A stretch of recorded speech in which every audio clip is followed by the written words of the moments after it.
அன்பார்ந்த முருக பக்தர்கள் வணக்கம். நான் ஜேஎம்எஸ்கே கோபி. இன்றைய பெங்களூர் நிகழ்வு ரொம்ப சிறப்பாக நல்லபடியாக நடந்து முடிஞ்சுது. ஒரு பெரிய மனநிறைவோட நான் கிளம்புனேன் அங்கேருந்து. காரணம், ஒவ்வொரு தடவையும் பெங்களூர் பயணம் அப்போது நான் ரொம்ப அவசரமாக கிளம்புவோம். நிறைய பேரை சந்திக்க முடியாது, நிறைய பேர் சொல்கிற குறைகளை கேட்க முடியாது.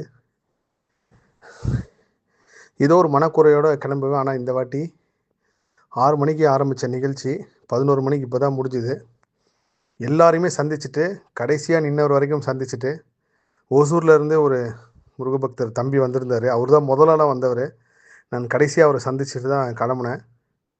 ஒரு பெரிய மனநிறைவு. இன்றைக்கி இவங்க எல்லாருமே சந்தித்து, என்னெல்லாம் அவங்க வாழ்க்கை மாறுதோ இல்லையோ, ஆனால் கண்டிப்பாக முருகப்பெருமான் மாற்றுவான்ற ஒரு நம்பிக்கையை அவங்க மனசில் நான் விதைச்சிருக்கேன்.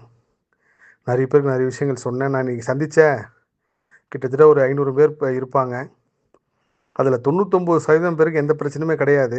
அவங்களே பிரச்சனையை உருவாக்கிட்டு இருக்கிறவங்க தான்.